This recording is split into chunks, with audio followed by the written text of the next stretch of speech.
안녕하세요. 이번 해양 마이크로바이옴과 탄소 중립이란 강좌를 맡은 원광대학교 생명과학부 김종골입니다. 네, 반갑습니다. 간단하게 제 소개를 좀 더 해보면, 저는 이제 생명과학부로 나오고 거기서 이제 미생물학과를 졸업을 했습니다. 그래서 미생물학으로 이제 박사학위를 받고, 저는 이제 엄밀히 따지면 이제 미생물학자라고 생각하시면 됩니다.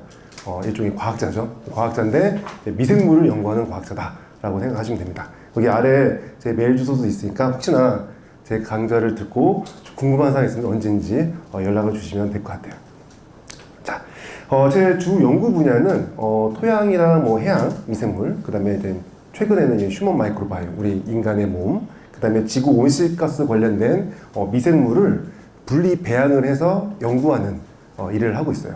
아무래도 미생물은 뒷부분에 좀 더 자세하게 이야기를 하겠지만은 미생물은 눈에 보이지가 않아요. 그렇기 때문에 좀 더 심도 있는 연구가 필요한데, 이런 미생물을 제가 사람이 분리를 해서 그 미생물이 어떠한 유전자도 갖고 있고 어떠한 특징을 갖고 있는지는 분리를 해야지만이 우리가 알 수 있거든요. 그래서 그 분리하는 일을 제가 하고 있는 겁니다. 여기 뒷 사진을 보면은 여기가 어디 같아요? 제 배경 사진을 보면 남극 아니면 북극 둘 중에 하나겠죠. 그죠? 뭔가 하얀색 배경인데요. 요건 남극입니다. 그래서 제가 왜 어떻게 해양 미생물을 접했는지 제 역사도 한번 이야기를 해드릴 겸 해서 요 사진을 해놨어요. 자, 제 해양 미생물 연구 시작은 2012년도에 제가 남극을 한번 갔다 왔어요. 2012년, 2014년 두 번 다녀왔습니다. 여러분들 남극을 어떻게 가는 줄 알아요? 남극? 칠레로 갈 수도 있고 아니면 뉴질랜드에서 세빙선을 타고 들어갈 수 있어요. 근데 세빙선을 타고 들어가려면 뉴질랜드에서 들어가야 되는데, 그 남극을 둘러싸이고 있는 해류가 지구에서 가장 험한 해류 중에 하나예요. 그래서 일주일 동안 거의 죽을 각오로 넘어갑니다. 그래서 저는 예전에 이제 극지연구소, 우리나라에서 운영하고 있는 정부 출연 연구소인 극지연구소에서 과제를 받아서 제가 남극 탐사를 두 번 갔다 오게 됐어요. 남극은 여름일 때 들어갈 수 있어요. 그래서 보통 저희 북반구랑 약간 계절 차이가 있기 때문에 거의 12월에서 1월 사이에 저희가 들어갑니다. 그래서 연구할 수 있는 기간도 짧아요. 한 2달에서 한 3달 정도 들어갈 수 있습니다. 그래서 여기서 제가 보면은 여기 12년도니까 거의 한 10년 전 저의 모습입니다. 그래서 제가 남극 가가지고 어떤 일을 했냐면, 요 아문젠 해라는 데가 있어요. 아문젠 해가 뭐냐면 지금 전 세계에서 가장 관심 있는 구역 중에 하나입니다. 요 아문젠 해는 지구에서 1차 생산력이 4번째로 높은 곳이에요. 즉 그 말은 뭐냐면 플랑크톤의 활성이 매우 높은 지역 중에 하나입니다. 근데 이 지역의 좀 서남극해 쪽인데, 이 지역의 가장 큰 문제가 뭐냐면 남극 빙하가 빨리 녹는다는 뜻이에요. 왜 이 지역의 남극 빙하가 빨리 녹을까라는 연구를 하기 위해서 극지연구소에서 파견을 한 거고, 저는 그 환경에 있는 미생물이 어떤 미생물이 있는지, 그 어떤 미생물이 이런 지구 온실가스 관련된 어떤 역할을 하는지를 밝히는 연구를 진행했었어요.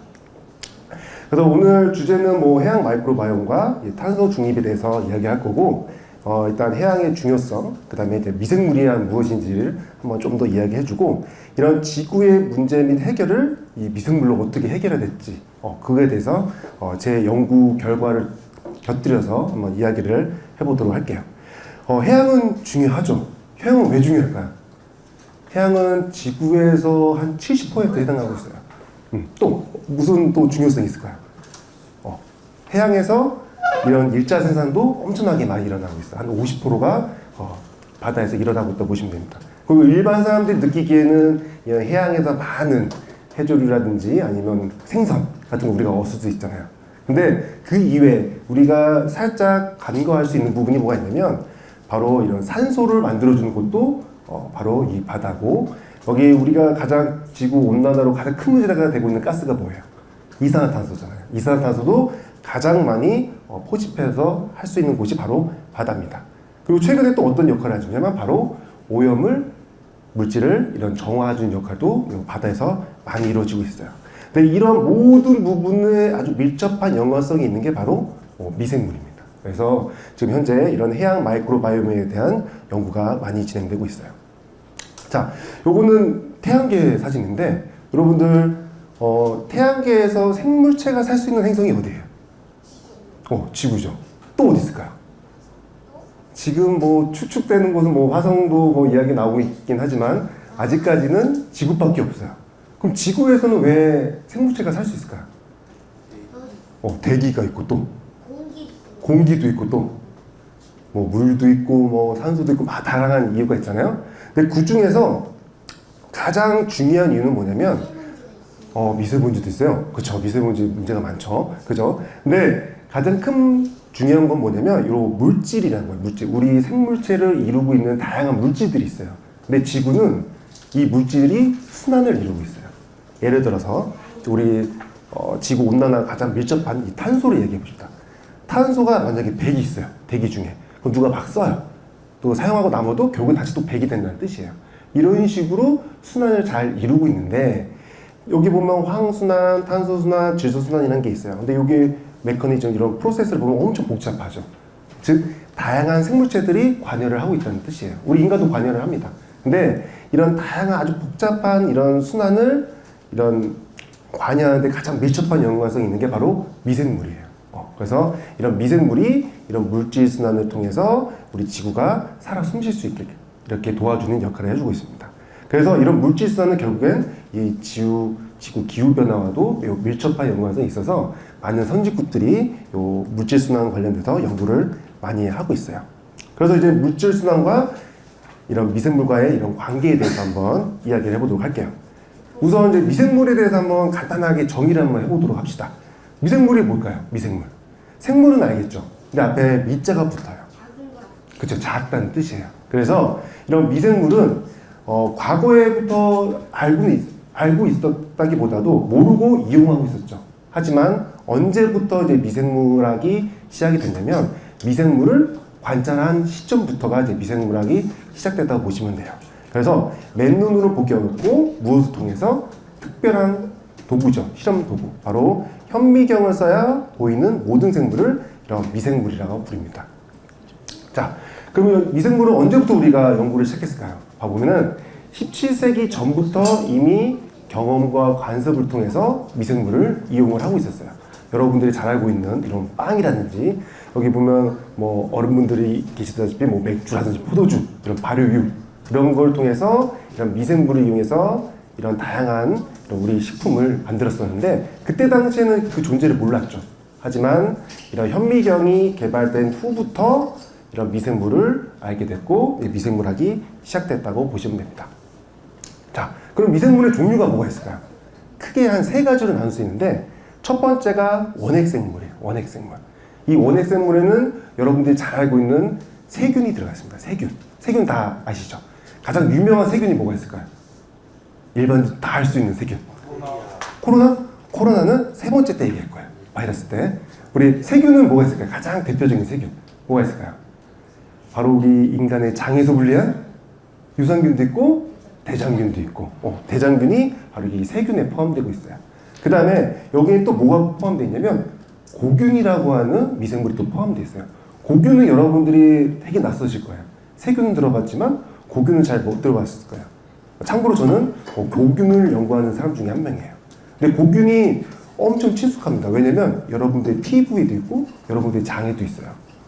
그리고 고균이 절대적으로 가장 유명한 이유가 하나가 있어요. 바로 뭐냐면 여러분은 지구 온실가스의 이산화탄소 말고 또 뭐가 있을까요? 지구 온실가스 중에 또 뭐가 있을까요? 이산화탄소 말고 그렇죠. 메테인 가스가 있죠. 우리가 알고 있는 지식으로는 메탄가스는 바로 누가 만든다? 고균이 만들고 있어요. 고균만 만들고 있어요. 세균은 못 만듭니다. 그래서 이런 원핵생물, 세균과 고균이 요 미생물에 포함되어 있고 이런 효모라든지 곰팡이가 요 진핵 미생물에 포함되어 있고 그리고 최근에 우리가 3년 동안 고생 많았죠. 거기 어디에 포함될까? 바로 바이러스. 이 바이러스도 해가지고 총 세 가지 크게 세 가지로 해서 미생물이라 부르고 있습니다. 자, 지구에서 미생물이 없는 곳이 있을까요? 없어요. 없을 겁니다 아마. 그래서 해양이라든지 토양, 심지어 이 공기 중에도 미생물이 많이 존재하고 있고 우리 몸에도 미생물이 엄청나게 많이 있어요. 바다에는 더더욱이나 많이 있겠죠. 자, 그래서 우리가 미생물을 어떻게 키우고 분리를 할지에 대해서 좀 궁금하실 것 같아가지고 다음 슬라이드를 갖고 왔는데 이게 뭐 같아요? 여기 보면은 이게 전 세계 모든 미생물학자들이 미생물, 세균을 분리할 때 사용하는 고체 배지를 통해서 미생물을 키우는 것 중에 하나예요. 근데 여러분들 미생물도 결국은 생물이에요. 우리 인간과 똑같은. 근데 미생물과 인간이 비슷비슷해요. 우리 사람은 어때요? 같은 나라 사람들끼리 모여 살죠. 미생물도 같은 종끼리 모여 살아요. 그래서 여기 보면은 이거 획선 도말법이라고 하는 이런 방법 중에 하나인데 여기 보면 이게 동그랗게 하나 콜로니가 나와 있어요. 콜로니가 이제 식민지라는 뜻인데 여기 미생물학에서는 하나의 종이 모여서 다음과 같은 이런 콜로니를 형성시켜요. 그래서 이런 콜로니가 하나 형성되면 한 종류의 미생물이 있구나라고 우리가 생각을 할 수 있어요. 그래서 이런 미생물을 우리가 순수 분리, 한 종류의 미생물을 분리할 때 일반적으로 대부분 사용하는 방법이 바로 다음과 같은 이런 획선 도말법을 통해서 우리가 사용하고 있어요. 지구에 미생물이 얼마나 많을 것 같아요? 얼마나 많을까요? 10에 몇 승 정도 있을 것 같아요? 25. 10에 한 30승 정도 있어요. 이거 세기도 힘들죠. 엄청나게 많은 미생물들이 있어요. 그 말은 뭐예요? 이런 다양한 미생물들이 있기 때문에 다양한 이런 배지들도 필요하다는 뜻입니다. 이게 일종의 우리가 먹는 음식이라 생각하시면 돼요. 그래서 채식주의자, 육식 다 있잖아요. 그와 같이 미생물도 각각 자기가 좋아하는 배지가 따로 있어요. 그래서 다양한 배지를 통해서 다음과 같은 방법으로 미생물을 분리를 하고 있습니다. 자, 아까 제가 10에 30승이라고 했잖아요. 근데 아까 제가 말씀드렸던 대장균 역사가 100년이 넘어요. 그러니까 미생물학이 시작된 지가 100년이 넘는데 그 수많은 시간 동안 저 같은 미생물학자들이 열심히 미생물을 배양을 했어요. 몇 프로 정도 배양을 했을 것 같아요? 몇 프로 정도 했을까요? 이 수많은 미생물 중에 몇 프로? 거기 있구나. 2% 미만입니다. 2% 미만. 엄청나게 많은 과학자들이 그렇게 노력했는데도 불구하고 2% 미만이에요. 거의 1% 정도라고 이야기를 하고 있습니다. 그렇기 때문에 즉 우리 지구에는 엄청나게 많은 미생물들이 다양하게 존재를 하고 있어요. 하지만 우리가 알고 있는 것은 2% 미만밖에 안 됩니다. 즉 빙산의 일각이라는 뜻이에요. 그래서 나중에 요즘에 이런 말도 나와요. 나중에 미생물 전쟁을 할 거다라는 이야기가 합니다. 미생물로 화학 무기를 생화학 무기를 한다는 게 아니라 어느 누가 유용한 미생물을 분리해서 먼저 이용을 하냐는 뜻이에요. 그래서 나중에 미생물 전쟁을 하겠다 이런 말이 나오는 겁니다. 그래서 나라마다 미생물을 다 분리해서 보관을 하고 미생물 은행을 만들고 있어요. 지금 우리나라도 진행을 하고 있습니다. 그 분야에 대해서는 우리나라도 꽤 높은 수준에 도달해 있어요. 그래서 대부분의 미생물이 아직 어떤 역할을 하는지 모른다. 그래서 우리 인류가 가진 다양한 문제점이 있잖아요. 무슨 문제가 있을까요? 어떤 문제가 있죠? 우리 인류의 큰 문제? 오염도 있고 지구온난화도 있고 식량 문제도 있고 다양한 문제가 있잖아요. 그 모든 문제를 다 미생물과 매우 밀접한 연관성이 있다는 게 요즘 연구 결과입니다. 그래서 지금 미생물을 통해서 우리 인류가 갖고 있는 다양한 문제를 해결하려고 저희 같은 이제 미생물학자들이 많은 노력을 하고 있어요. 자, 이건 뭐냐면 일본에 엄청나게 유명한 잠스텍이라는 연구 기관이 있어요. 거기서 찍은 사진인데 이거는 일본이 또 주변에 바다가 있고 아주 깊은 해구가 있잖아요. 이 사진은 뭐냐면 아주 깊은 바닷속 밑에 있는 퇴적층의 시료를 가지고 어떤 미생물 생물체가 있는지 염색을 한 거예요. 형광 염색을. 그래서 여기 보시면 요 초록색 형광으로 나온 게 바로 미생물입니다. 즉 아주 미생물, 특히나 이런 생물체가 살 수 없을 환경이라고 생각했던 곳에서도 다음과 같은 미생물이 존재하고 있다는 뜻이에요. 하지만 이런 환경에 존재하고 있는 미생물은 더더욱이나 분리하기 힘들겠죠. 그래서 우리 인간은 어떨 것 같아요? 분리를 해야지만이 그 미생물이 어떤 역할을 하고 이 미생물이 어떤 DNA를 갖고 있고 유전자를 갖고 있고 우리가 알 수가 있어요. 하지만 분리를 할 수 있는 건 2% 미만이에요. 근데 우리 인간은 알고 싶어요. 그럼 어떻게 할까요? 우리 인간은 가만히 있을까요? 절대 그럴 리 없죠. 어떻게든지 알아내려고 합니다. 그게 바로 요 생물정보학이라고 하는 바이오 인포메틱스라는 뜻이에요. 여러분들 혹시나 뉴스나 통해서 들어보실 수 있을지 모르겠지만 이런 메타지놈이라고 하는 과학 기법이 있어요. 이게 얼마나 대단한 거냐면 우리가 미생물을 분리해야지만이 우리가 그 미생물에 대해서 알 수 있다고 했잖아요. 근데 메타지놈이라는 방법은 뭐냐면 어느 내가 원하는 시로의 DNA를 다 유전체를 다 분리를 해요. 그 다음에 그거를 다 분석을 합니다. 그 다음에 종마다 그 유전자를 다 분류를 해요. 지금 인간이 그 정도의 능력까지 왔어요.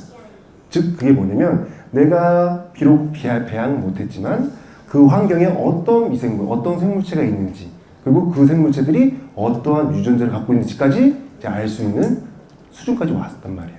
그래서 결국에 뭐냐면 우리가 이제 배양을 못한다는 거는 아직 그 미생물에 대해서 알지 못한다는 뜻이에요. 하지만 우리가 과학기술을 발달함에 따라 이런 생물정보학을 통해서 배양을 못했지만 그 미생물이 갖고 있는 어떤 기능을 유추할 수가 있어요. 그 유추한 정보를 가지고 다시 어디로 간다? 배양에 힘을 쓸 수 있다는 뜻이죠. 그래서 지금 현재는 미생물학은 트렌드가 딱 두 가지 트렌드예요. 배양과 다음과 같은 이런 생물정보학을 통해서 빅데이터, 아주 다양한 정보를 얻어서 배양에 성공하는 게 목표입니다. 자, 우리 인간은 도전심이 강하죠. 탐구 어떤 호기심도 많고, 그죠? 과거에 콜럼버스가 신대륙 탐험하려고 막 바다를 헤쳐나갔잖아요. 이런 거를 현재도 하고 있어요. 바로 과학자들이. 보면은 타라 오션이라고 하는 이런 탐사가 있습니다. 이게 뭐냐면 엄청나게 거의 한 4년 가까이 지구를 쫙 도는 거예요. 배를 타고 쭉 돌아서 14만 킬로미터를 항해를 합니다. 그리고 다양한 곳에서 샘플링해요. 샘플링 사이트만 210개예요. 그래서 다양한 시로에서 바닷물에서 DNA를 뽑아서 아까 말씀드렸던 생물 정보학, 메타지놈 분석을 진행을 하는 거예요. 그래서 다양한 이런 바다 환경에 어떤 미생물이 존재하고 있는지를 우리가 알려고 많은 노력을 하고 있습니다. 그래서 여기 보면 샘플링 장비가 있는데요. 이건 제가 개인적으로 찍었던 사진이에요. 왜냐면 제가 우리나라에 세빙선이 있다고 했잖아요. 근데 여러분들 세빙선이 있는 나라가 몇 개 없어요. 몇 개가 없어요. 왜냐면 이런 세빙선을 운영한다는 것 자체가 그 나라의 국력입니다. 근데 우리나라는 아라오노라고 하는 세빙선이 있고요. 지금 놀라지 마세요. 하나를 더 만들고 있어요.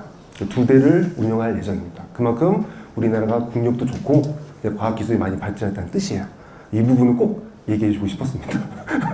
자, 아무튼 제가 그 아라오노에서 제가 찍은 사진이에요. 이게 바로 뭐냐면 CTD라고 하는 장비입니다. CTD. 이 장비는 뭐냐면 여기 보면 뚜껑이 위아래로 있어요. 그러면 이게 우리가 바다에 집어넣을 때는 위에 뚜껑과 아래 뚜껑이 다 열려 있어요. 그 다음에 내가 원하는 깊이가 되면 버튼 누르면 뚜껑이 딱 닫혀요. 즉 내가 원하는 깊이의 바닷물을 샘플링 할 수 있는 기계예요. 근데 이 기계에는 이런 샘플링 할 수 있는 기계와 온도와 그 다음에 클로로필이라든지 다양한 그 바닷물의 이런 성분을 측정할 수 있는 다양한 기구들도 다 포함되어 있어요. 자, 여기 보시면 아까 보던 타라 오션이라는 배가 돌아다니면서 샘플링을 합니다. 여기 보면 에피펠라직 존이라는 데가 있어요. 이게 200m까지가 에피펠라직 존인데 이게 뭐냐면 빛이 들어갈 수 있는 한계예요. 빛이 우리가 아주 깊숙이 들어가지는 못하고 맥시멈 한 200m까지 들어갈 수 있습니다. 그래서 200m까지가 이제 유광대라고 얘기하고 밑에는 이제 무광대, 광이 들어갈 수 없는 환경이에요. 근데 여러분들 유광대가 되게 중요한 거예요. 왜 중요할까요?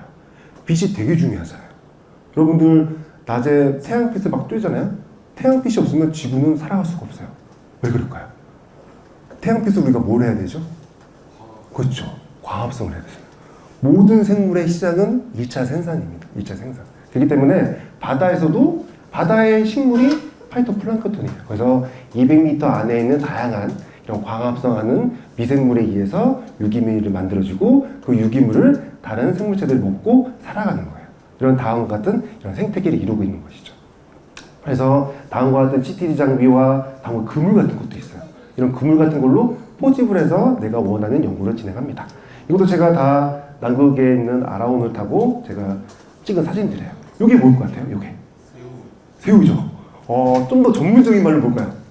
어떤 새우죠? 크릴 새우. 그죠? 크릴 새우를 누가 먹을까요? 그죠? 고래가 먹죠. 남극에 가면은 이제 고래를 볼 수 있어요. 근데 보기가 힘들어요. 고래가 숨을 오래 참더라고요. 고래 나왔다고 방송에 나가면 다 들어가 있어요. 그 다음 나오려면 한참 있다 나와야 돼요. 근데 고래가 방금과 같은 요 플랑크톤을 먹으러 옵니다. 요 크리새우를 먹으러 옵니다. 크리새우는 남극에 또 1차 생산이 높기 때문에 그거 먹으러 또 오는 거예요. 이게 먹이사슬이 이어지고 있는 거예요. 그래서 다음과 같은 크리새우도 잡고, 다음과 같은 조류도 잡고, 다음과 같은 사이즈별로 다양한 미생물들을 포집해서 우리 연구를 진행하고 있습니다. 자, 이런 우리가 원하는 건강한 생태계, 즉 바다가 건강해야 돼요. 바다가 건강해야 되는데 요즘에 건강하지가 않죠. 대표적인 이유가 뭘까요? 바로 지구온난화 때문에 그렇죠. 그럼 지구온난화의 가장 핵심이 뭐냐면 바로 탄소예요. 탄소. 그 중에서 가장 대표적인 게 이산화탄소, 그 다음에 메테인 가스가 있는데 이산탄소가 가장 큰 문제입니다. 그래서 이제 탄소에 대해서 제가 살짝 이야기를 해드리도록 할게요. 탄소는 원소 주기표에 있고 이거는 여러분들이 한번 보시면 되고 가장 일반적으로 뭐 흑연이나 뭐 다이아몬드가 있고 가장 기본 요소로 사용되면 뭐 석탄과 석유가 뭐 주성분이다라는 이야기가 있습니다. 여기 이제 탄소 순환이 있는데 대기에 있는 탄소가 이제 제일 시작이 되는 거예요. 대기에 있는 이산탄소가 누가 이용을 할까요? 육지에서는 식물이 이용하고 바다에서는 그 파이토플랑크톤, 광합성하는 미생물들이 이용합니다. 그래서 이런 식물과 이런 조류에 의해서 1차 생산력이 일어나고 그 다양한 탄소원들이 쭉 이루어지는 거예요. 근데 현재 지구 온난화의 그 가장 큰 원인이 그 CO2가 우리 대기 중에 많이 있다는 뜻이잖아요. 근데 왜 많이 있을 것 같아요? 대기? 아까 맨 처음에 제가 순환을 이룬다고 했는데 원래 태초 우리 조선시대로 넘어가도록 합시다. 조선시대는 아주 깔끔하게 이루어졌어요. 순환이. 근데 어느 시기부터 불균형이 이루어졌어요? 산업화. 왜 그럴까요? 그 대기오염인데 대기오염에 대한 이산탄소 농도가 높아진 거죠. 근데 이산탄소가 왜 높아졌을까요? 산업혁명 이후. 그렇죠. 공장에서 무엇을 사용하기 때문에? 그렇죠. 석탄과 석유, 화석연료. 화석연료를 이용하기 때문에 그래요. 근데 그 화석연료가 원래 어디 있었어요? 땅속 깊은 곳에 있어요. 땅속 깊이 탄소가 저장돼 있던 거예요. 근데 우리 인간이 그거를 끄집어내서 태웠더니 최종 산물로 뭐가 나왔다? 이산탄소가 나온 거죠. 그래서 이산탄소가 나왔기 때문에 어디로 갔다? 대기로 올라간 거예요. 그러니까 원래 땅속 깊은 곳에 있어야 될 탄소가 위로 올라왔기 때문에 지금 지구가 큰 문제가 일어나고 있는 거예요. 그래서 아마 뒷부분에 제가 좀 더 이야기하겠지만은 이런 이산화탄소를 어떻게 하면 제거할 수 있는지 그걸 이제 미생물학적으로 좀 도입을 하려고 노력하고 있습니다.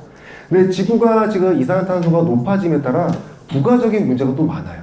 가장 대표적인 문제가 뭐냐면 바로 해양의 산성화입니다.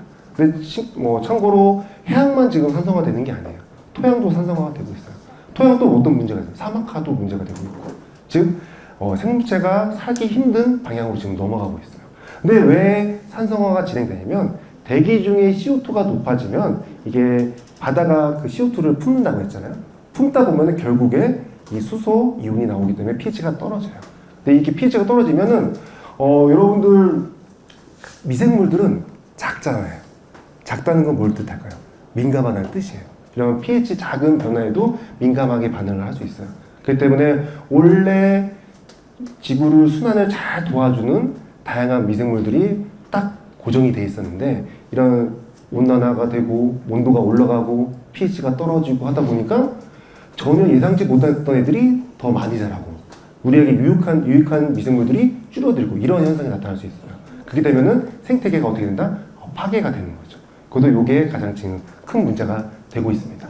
왜냐면 그 해양 탄소 순환에서 미생물의 군집 역할은 뭐냐면 아까 말했던 이런 2차 생산은 미생물들이 1차 생산을 하고 근데 이 과정 중에서 1차 생산에서 유기물이 나오면은 이 아까 말했던 이런 광합성하지 못하는 무광대층 아니면 심해 쪽으로는 이런 유기물들이 얻기가 힘들어요. 왜냐? 광합성을 못하기 때문에.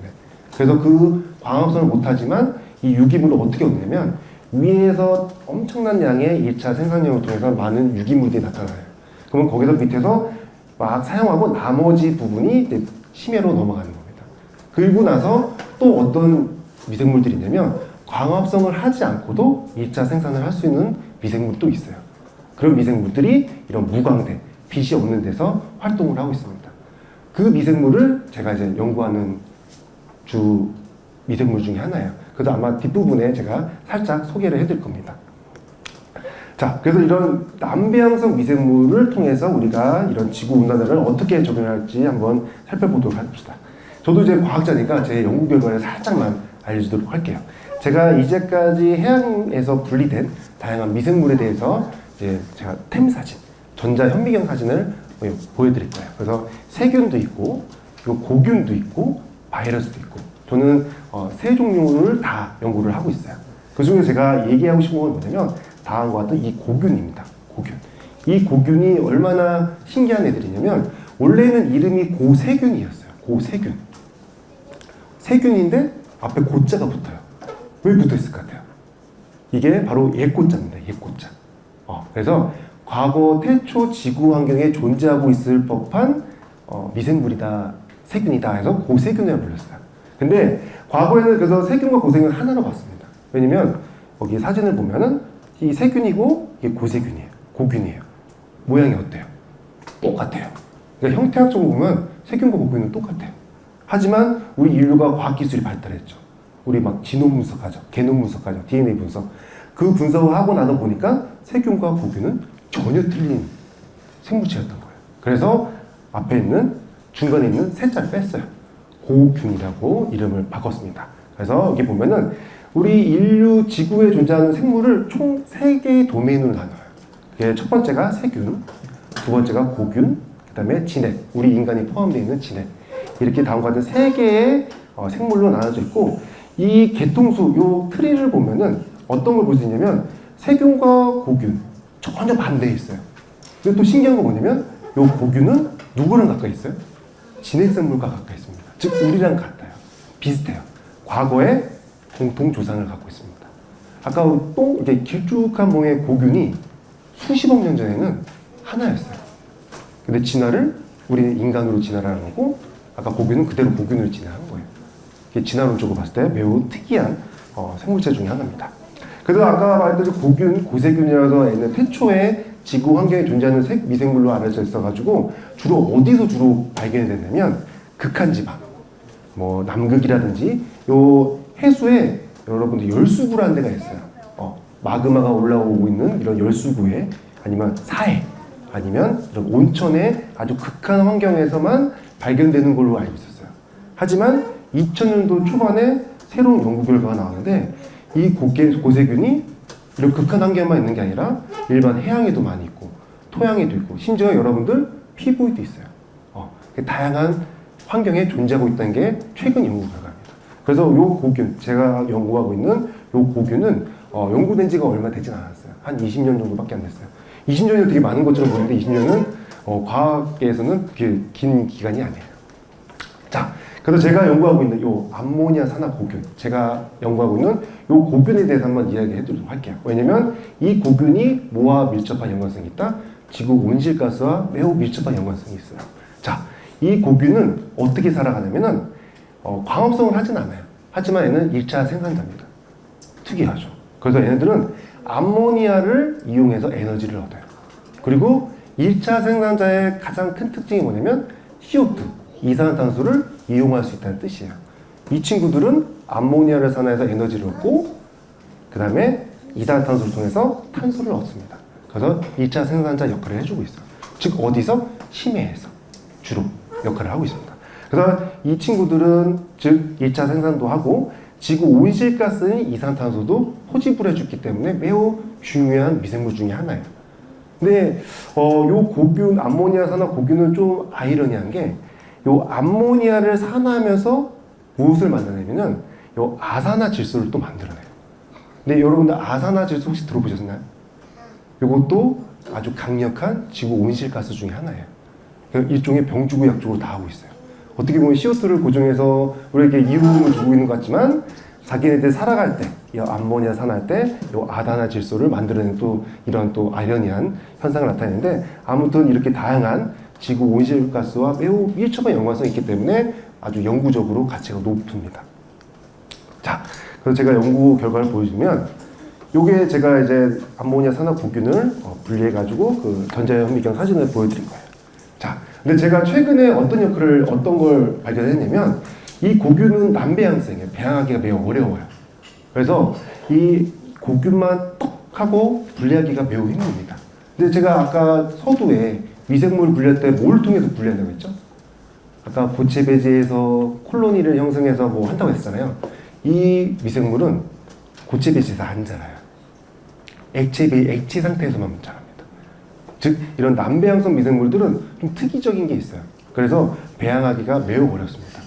요 고균이 2005년도에 세계 최초로 분리를 했어요. 미국에서 수족관에서 분리했는데 현재까지 순수 분리된 미생물의 개수가 10 정도 안 돼요. 10년이 넘었는데도 불구하고 그것도 다양한 그룹도 아니고 몇 개 그룹만 지금 갖고 있습니다. 그만큼 배양하기 어려운 미생물 중에 하나예요. 근데 그 그룹 중에 하나가 바로 우리나라에 존재를 하고 있습니다. 네. 그리고 이 고균이 혼자서는 잘 못 자라는 좀 특징이 있어요. 그래서 제가 과거에 어떤 연구 결과를 얻었냐면 이 고균이 특정 미생물들과 같이 상호작용을 하면서 자란다는 걸 밝혔어요. 그래서 아주 중요한 연구 결과를 만들어냈는데요. 이 고균이 자라면서 무엇을 만들어내냐면 활성산소라는 걸 만들어요. 여러분들 활성산소 혹시 들어봤나요? 과산화수소라든지 혹시 들어보셨나요? 근데 그 활성산소라는 게 있는데 이 활성산소는 산소를 이용하는 모든 생물체가 다 만들어내요. 우리 인간도 만들어냅니다. 하지만 우리 인간은 어떻게 할 수 있냐면 이 활성산소를 제거할 수 있는 유전자들이 다 있어요. 하지만 이 고균은 이런 활성산소를 제거할 수 있는 유전자가 결여가 됩니다.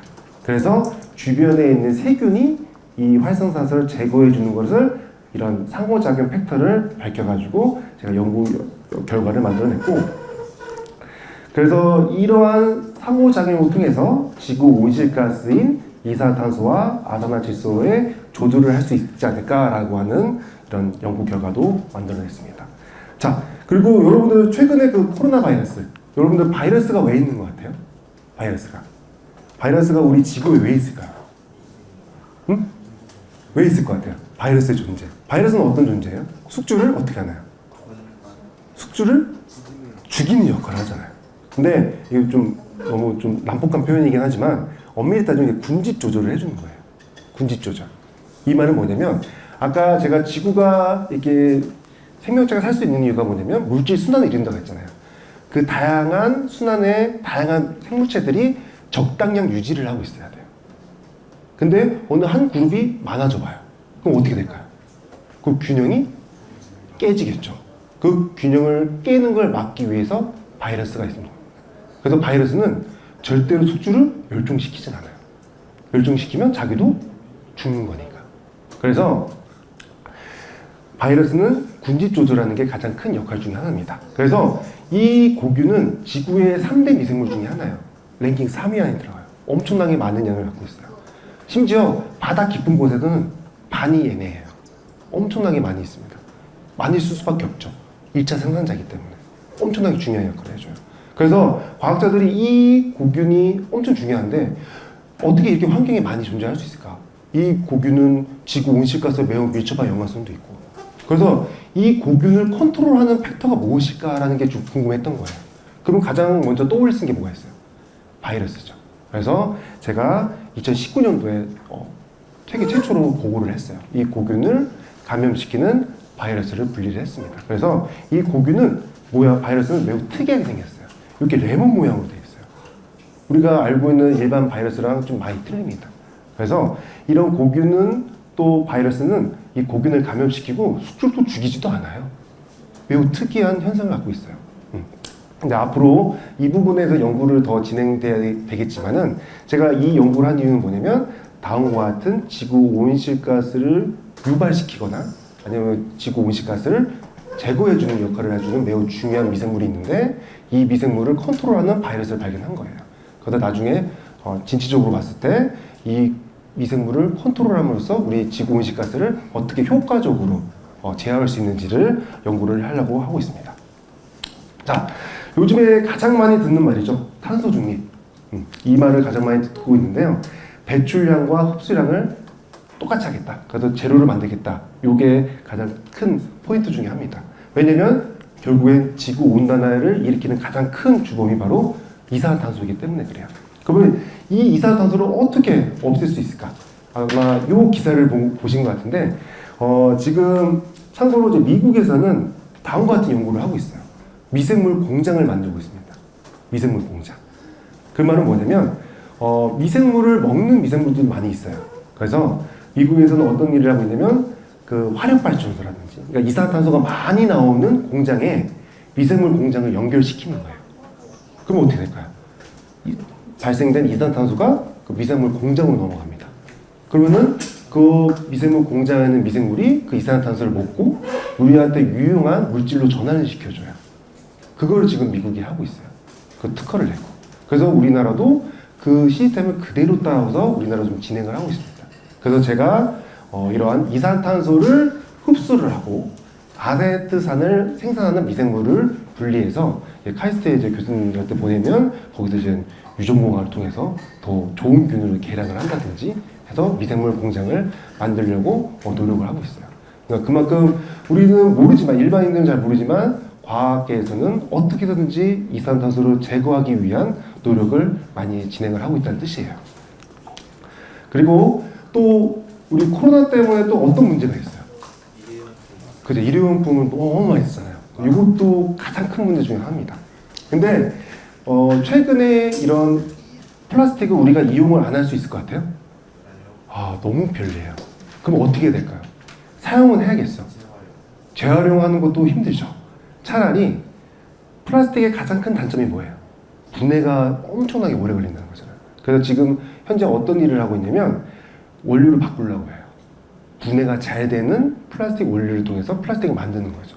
그러면 환경오염도 우리가 저감을 할 수 있다는 뜻이죠. 근데 그거를 이제 미생물로 지금 풀려고 하고 있습니다. 이게 보면은 pHb라고 하는 특정 세균이 갖고 있는 세포 소기관이 있어요. 근데 이게 뭐냐면 일종의 우리 인간은 에너지가 남으면 어디다 저장해요? 지방에 막 저장하잖아요. 에너지. 그거랑 똑같다고 보시면 돼요. 미생물의 지방이라 보시면 돼요. 에너지를 저장하는 곳이에요. 근데 이 pHb가 우리 생분해성 플라스틱 원료로 사용할 수가 있어요. 그래서 근데 이거를 이제 우리가 알아냈고 우리가 뭘 했냐면 여기 포름산염이 있습니다. 포름산염. 근데 이 포름산염은 뭐냐면 지구 온실가스를 전환시켜서 포름산염을 만들 수 있어요. 우리가 촉매를 통해 가지고. 그러니까 지구 온실가스를 제거해 주는 거죠. 근데 제거해 주려고 포름산염을 만들었어요. 근데 이게 쓸 일이 없잖아요. 근데 이걸 어떻게 사용할까 하다 보니까 요 포름산염을 먹는 미생물이 있는데 이런 미생물들이 요 pHb를 많이 만들더라라는 걸 이제 알게 된 거죠.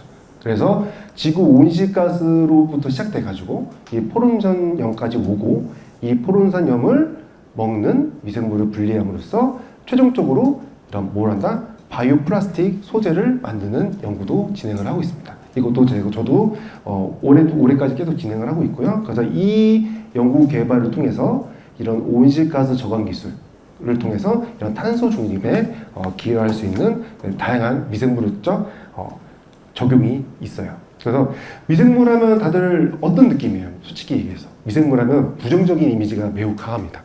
왜 그럴까요? 우리를 괴롭히는 병원체들이 다 미생물이잖아요. 엄밀히 따지면. 근데 여러분들 아까 제가 말했듯이 우리가 인간이 알고 있는 미생물은 1%밖에 되지도 않아요. 근데 그 1%에서 병원체는 몇 프로 정도 될 것 같아요? 한 5%? 10%도 안 돼요. 그러면 뭐예요? 전체 미생물 중에 병원체는 거의 없다고 보시면 됩니다. 그냥 단지 우리와 밀접한 연관성이 있고 우리를 괴롭히기 때문에 그 이미지가 이렇게 된 것뿐이지 미생물은 우리를 매우 많이 도와주고 있는 생물체 중에 하나예요. 그래서 현재는 옛날엔 몰랐죠. 하지만 지금 과학기술 발달하고 특히나 우리나라도 이제 미생물학 쪽으로 많은 관심을 갖고 있고 왜냐면 전 세계 트렌드니까 그러다 보니까 다음과 같은 미생물을 통해서 지구 온실 온난화도 해결하고 다양한 분야도 해결할 수 있는 분야가 되게 많아요. 근데 오늘은 저희가 주제가 해양이기 때문에 해양 관련된 거 이야기를 해드렸고 그나마 이제 지구 온난화 관련된 거기 때문에 제가 이 미생물을 통해서 지구 온난화 관련된 연구 사례를 제 연구를 빗대서 이야기해드렸습니다. 제가 제일 좋아하는 미생물 학자죠. 요 파스테로 혹시 아세요? 뭐가 제일 먼저 떠오르나요? 그쵸? 저온 살균법을 만드신 분이에요. 그리고 여러분들 우리가 코로나 때문에 뭘 알게 됐죠? 사람들이 인식이 가장 많은 게 뭐죠? 우리 주사 맞는 게 뭐죠? 백신 만드신 분입니다. 네. 엄청나게 미생물학계에서 엄청나신 분 중에 하나예요. 여기 보면은 자연계에 한없이 작은 것들의 역할이 한없이 크다라는 말을 합니다. 요 작은 것들이 뭘까요? 제가 미생물 때문에 요 멘트를 갖고 온 건 아니고, 여러분들 지구 입장에서 보면은 여러분들도 작은 것들이에요. 그렇죠? 근데 그 말은 뭐냐면 지구에서 여러분들의 역할이 한없이 크다는 겁니다. 지금 여기 고등학생도 있고 여기 뭐 초등학생 분들도 있는데 나중에 미래 우리 사회를 이끌어갈, 우리 인류를 이끌어갈 인자라고 저는 생각되고, 앞으로 이제 역할이 크니까 열심히 공부하셔서 자기가 원하는 분야에서 열심히 일을 하셨으면 좋을 것 같아요. 자, 경청해 주셔서 감사합니다. 자, 오늘 강연과 관련해서 교수님께 궁금한 점 있으면 질문을 한번 드려보도록 하겠습니다. 혹시 질문 있으실까요? 네. 어디 학교 누구인지 좀 말씀해 주세요. 풍미과학부로 김문태입니다. 바이러스가 숙주가 다 안 죽게 이제 그런 데 있잖아요. 그러면 바이러스가 숙주를 다 죽이면 다른 숙주로 이제 약간 바뀌어서 바이러스가 되잖아요. 좋은 질문이네요. 네, 일단은 바이러스 얘기해서 숙주 얘기를 하면은 숙주 특이성이 있습니다. 바이러스가 꼭 한 종류의 숙주만 공격하진 않아요. 한 종류만 공격할 수 있어요. 근데 여러 숙주가 있는 경우도 있어요. 그걸 이제 숙주 호스트 레인지라고 하는데 이게 숙주 특이성이에요. 근데 그게 좀 바이러스마다 틀려요. 근데 아까 제가 바이러스가 숙주를 죽이고 컨트롤을 하면서 어느 정도 죽이면 더 이상 죽이질 않아요. 왜 안 죽일까요? 근데 바이러스가 그걸 어떻게 할까요? 바이러스가 뇌가 있나요? 어떻게 인정하죠? 나 이 정도 죽였으니까 이제 그만 죽여야지 이렇게 할까요? 어떻게 할 수 있을 것 같아요? 어떻게 멈출까요? 눈치껏. 왜 그러냐면은 여러분들 바이러스와 숙주는 만날 확률이 있어야 돼요. 숙주가 많잖아요. 그럼 바이러스가 숙주를 만날 확률이 높아지겠죠. 하지만 숙주가 죽고 점점 없어지면 숙주를 만날 확률이 높아져요? 줄어들죠. 자연스럽게 조절이 되는 거예요. 그래서 여러분들 솔직히 우리 코로나 때 연습 많이 했잖아요. 뭐 5명 이상 모이지 말라. 이게 바로 그러니까 숙주 개체수 조절을 한다는 그런 느낌의 이런 조치인 거죠. 그와 같이 바이러스와 숙주 관계는 되게 애매해요.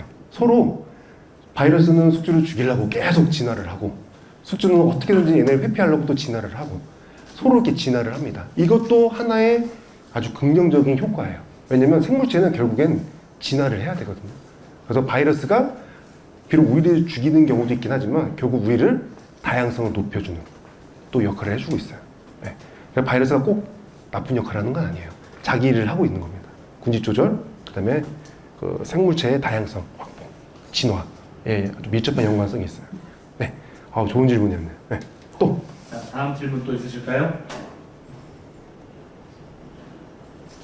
제가 하나 질문 하나 드리고 싶은데요. 네. 미생물학에서 아까 미국이 탄소 포집을 해서 이렇게 미생물을 배양하고 있다는 그 이야기를 해주셨는데, 그러면 미국은 현재 바이오 플라스틱 생산이 현재 가능한 수준에 이르러 있는 건가요? 근데 아직까지 바이오 플라스틱은 상용화 되기까지는 아직 좀 걸립니다. 아마 수율이라든지 이게 좀 공장화 시키는 부분에서는 경제적으로 그 부분에 약간은 좀 문제가 있어요. 그래서 지금 그것을 해결하기 위해서 유전공학이 지금 들어가고 있습니다. 그러니까 균주를 개량을 하는 거죠. 좀 더 많은 바이오 플라스틱의 원료를 만들 수 있게끔 미생물을 개량을 합니다. 그래서 그거 단계를 지금 하고 있는 걸로 알고 있어요. 아직 일상생활에 적용은 못하고 있어요. 근데 아마 나중엔 하겠죠. 이시환 씨 질문하시죠. 네. 근데 교수님이 그 발견하신 그 온실가스를 흡수하는 미생물 발견했다고 하시잖아요. 그 혹시 어떻게 활용이 될 수 있는지 여기 보면은 또 좋은 질문을 많이 하시네요.